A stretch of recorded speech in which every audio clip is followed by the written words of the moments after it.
Good morning student, मैं रविंद्र प्रसाद गौड़ आज आपको कक्षा 8 के हिंदी व्याकरण पाठ 5 संज्ञा पढ़ाने जा रहा हूं।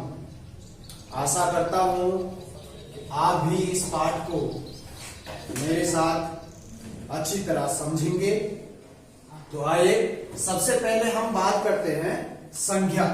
संज्ञा का अर्थ होता है नाम। संज्ञा का अर्थ होता है नाम। अब हमें सबसे पहले संज्ञा की परिभाषा बतानी है कि संज्ञा की परिभाषा होती क्या है। संज्ञा की परिभाषा है किसी प्राणी, वस्तु, गुण, भाव या स्थिति के नाम को संज्ञा कहते हैं। जैसे प्राणी में आ गया बालक, वस्तु में आ गया मेज, गुण में आ गया मिठास, भाव में आ गया लोभ। इस प्रकार के जो आपको शब्द मिलेंगे उनके जो नाम होंगे वो संज्ञा कहलाएंगे। अब बात करते हैं संज्ञा के भेद। संज्ञा के 3 भेद मुख्यतः माने जाते हैं। सबसे पहले व्यक्तिवाचक संज्ञा, दूसरा है जातिवाचक संज्ञा, तीसरा है भाववाचक संज्ञा। अब बात करते हैं व्यक्तिवाचक संज्ञा होती क्या है। सबसे पहले हम रखेंगे व्यक्तिवाचक संज्ञा की परिभाषा।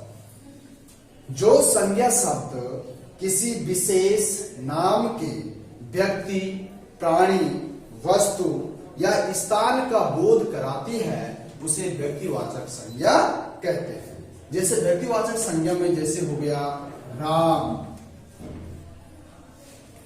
तो जिस व्यक्तिवाचक संज्ञा जितने भी नाम हो गए, राम हो गया, श्याम हो गया, कृष्ण हो गया, अविनाश हो गया, गीता हो गई या फिर मीता हो गई आदि, इस प्रकार के कई नाम होंगे। व्यक्तिवाचक संज्ञा में जैसे स्थानों के नाम होंगे, जैसे दिल्ली, कोलकाता, बेंगलुरु, लखनऊ आदि।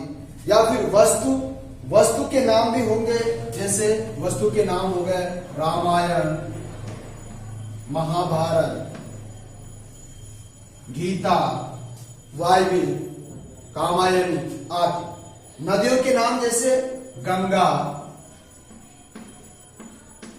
यमुना आदि कई नाम होंगे जो इस प्रकार होंगे। आपने देखा होगा व्यक्तियों के नाम हो गए, स्थानों के नाम हो गए या वस्तुओं के नाम हो गए।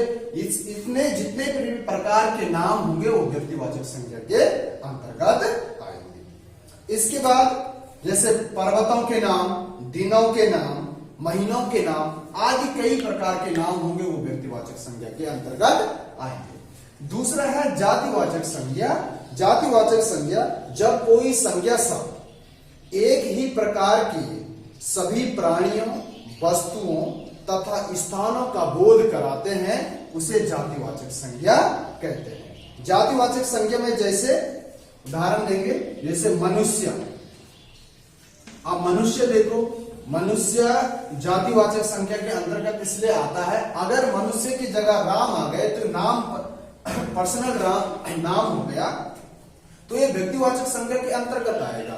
लेकिन यदि वो किसी जाति के अंतर्गत आता है, या आप ऐसे मान सकते हैं कि मनुष्य है, कई मनुष्य हैं, तो इस प्रकार हम उसे जातिवाचक संज्ञा के अंतर्गत रख सकते हैं। जैसे पशु हो गया, तो अगर पशुओं के नाम आएंगे तो व्यक्तिवाचक संज्ञा के अंतर्गत आएंगे, लेकिन पशु आएगा तो जातिवाचक संज्ञा के अंतर्गत आएगा।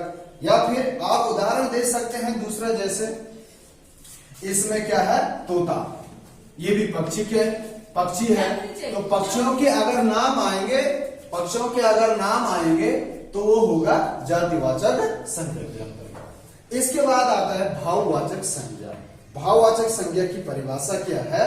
जिन संज्ञा शब्दों से विभिन्न पदार्थों का बोध होता है या उन्हें क्या कहते हैं, भाववाचक संज्ञा कहलाती है। जिन संज्ञा शब्दों के साथ क्या है, गुण, दोष, भाव, अवस्था, स्थिति आदि का इस प्रकार का बोध होगा तो भाववाचक संज्ञा के अंतर्गत आएगा।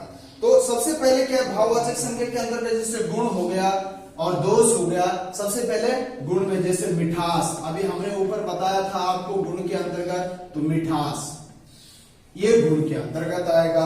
अगर दोष है तो उसके अंदर जैसे खटास, ये क्या है, इसका दोष है। और इसके बाद जैसे अवस्था है, अवस्था में क्या है, जैसे आपने देखा होगा बुढ़ापा, बुढ़ापा, तो जैसे फिर बुढ़ापा हो गया या फिर जवान हो गया, इस प्रकार की अवस्था है। अवस्था भी क्या आएगी, भाववाचक संज्ञा के अंतर्गत आएगी। या फिर आप ऐसा लिख सकते हैं, जैसे भाव है लोभ, लोभ हो गया, ईर्षा हो गई आदि, इस प्रकार के जितने भी शब्द आएंगे वो जातिवाचक संज्ञा के भाववाचक संज्ञा के अंतर्गत आएंगे। तो व्यक्तिवाचक संज्ञा के अंतर्गत किसी व्यक्ति के नाम या वस्तु का नाम या फिर स्थान का नाम। जातिवाचक संज्ञा में क्या है, मनुष्य, किसी जाति या प्राणी, वस्तु जो भी उसकी जाति होगी उसके अंतर्गत। और भाववाचक संज्ञा के अंतर्गत गुण, दोष और अवस्था, जितने भी ये नाम होंगे वो सारे भाववाचक संज्ञा के अंतर्गत आएंगे। अब बात करते हैं कि जो हमारे पास 5 प्रकार की संज्ञाएं हैं, जैसे अंग्रेजी या अंग्रेजी व्याकरण के अंतर्गत के आधार पर कुछ विद्वानों ने 2 प्रकार के और संज्ञाएं बताई है। जो सबसे पहले है द्रव्यवाचक संज्ञा। द्रव्यवाचक संज्ञा के अंतर्गत क्या होता है मैं आगे आपको बताऊंगा। द्रव्यवाचक संज्ञा क्या है, जिन संज्ञा शब्दों में क्या होता है, जिन संज्ञा शब्दों में विभिन्न पदार्थों का बोध होता है उसे क्या कहते हैं, द्रव्यवाचक संज्ञा कहते हैं। द्रव्यवाचक संज्ञा में जो तरल पदार्थ होंगे, जैसे सोना हो गया, चांदी हो गई, तेल हो गया, जो अपने अवस्था का परिवर्तन करते हैं उसे क्या कहते हैं, द्रव्यवाचक संज्ञा कहते हैं। जैसे सोना, सोना को अगर आप पिघलाएंगे तो अपनी अवस्था का परिवर्तन कर देता है। चांदी को भी आप पिघलाएंगे तो ये भी क्या है, अपनी अवस्था का परिवर्तन कर देता है, इसलिए इसे द्रव्यवाचक संज्ञा कहते हैं। दूसरा है समूहवाचक संज्ञा। समूहवाचक संज्ञा का मतलब आप समझ रहे हैं ना। समूहवाचक संज्ञा का मतलब जो एक किसी समूह के अंतर्गत रहते हैं। तो इसकी जो परिभाषा है, जिन संज्ञा शब्दों के साथ समूह का बोध होता है। अब जैसे समूह क्या है, जैसे आप लिख सकते हैं भीड़, भीड़ क्या है, समूह है, सभा है, या फिर आप लिख सकते हैं सेना है, कक्षा है आदि। इस प्रकार के जितने भी क्या है समूह के साथ जो नाम आएंगे वो क्या है, समूहवाचक संज्ञा के अंतर्गत आएंगे। तो इसके बाद भाववाचक संज्ञाओं की रचना कैसे की जाती है। सबसे पहले इनमें आपको ध्यान देना है, भाववाचक संज्ञा जातिवाचक संज्ञाओं से कैसे बनेगी, सर्वनामों से कैसे बनेगी, विशेषणों से कैसे बनेगी, क्रियाओं से कैसे बनेगी और अव्यय शब्दों से कैसे बनेगी। कहने का मतलब है जो भाववाचक संज्ञा है इनकी रचनाएं इन 5 प्रकार के शब्दों से की जाती है। जैसे जातिवाचक संज्ञा से, सर्वनामों से और विशेषण से, क्रियाओं से और अव्ययों से। अब ध्यान देंगे कि जातिवाचक संज्ञा से भाववाचक संज्ञा कैसे बनेगी। जैसे दास, दास का बनेगा दासता, ठीक है। और उदाहरण भी है, जैसे प्रभु से है, प्रभु का बनेगा प्रभुता, या फिर हिंदू है हिंदुत्व आदि। इस प्रकार के कई उदाहरण हैं। दूसरा है सर्वनाम से कैसे बनेगी भाववाचक संज्ञा। ध्यान देंगे, सबसे पहले है अपना, जैसे अपना सर्वनाम है, इसका बनेगा अपनत्व। या फिर दूसरा उदाहरण आप बना सकते हैं मम, मम का बनेगा ममत्व। या फिर सर्व बनेगा, सर्व का बनेगा सर्वस्व। और तीसरा जो है विशेषण है, विशेषणों से भाववाचक संज्ञा की रचना कैसे होती है। जैसे विशेषण आपके पास कठोर है, कठोर का क्या बनेगा, कठोरता। या फिर आप चालाक हैं, ये भी विशेषण है, चालाक का क्या बनेगा, चालाकी। या कृतज्ञ है, कृतज्ञ का क्या क्या बनेगा, कृतज्ञता। कमजोर है, कमजोर का क्या बनेगा, कमजोरी। इस प्रकार से कई प्रकार के जो विशेषण होंगे उनसे भाववाचक संज्ञाओं की रचना की जा सकती है। फिर क्रियाओं से, क्रिया जैसे गिरना है, गिरना का क्या बनेगा, गिरावट। या फिर पूजना का क्या बनेगा, पूजा। या फिर जलना का क्या बनेगा, जलन। या फिर चिल्लाना का क्या बनेगा, चिल्लाहट। इस प्रकार की कई क्रियाएं हैं, उन क्रियाओं से भाववाचक संज्ञा की रचना की जाती है। अव्ययों से, अव्यय क्या है, जैसे ऊपर, ऊपर का क्या बनेगा, ऊपरी, या समीप का क्या बनेगा, समीपता, या फिर शीघ्र का क्या बनेगा, शीघ्रता।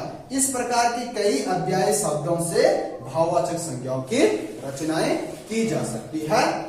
तो प्यारे बच्चों, ये जो आज संज्ञा वाला पाठ हमने आपको पढ़ाया है, इसको आपको क्या है, अच्छी तरह से पढ़ना है और इसको लर्न भी करना है, और इसके जो क्वेश्चन आंसर होंगे हम आपको पीडीएफ के माध्यम से आपको भेजेंगे।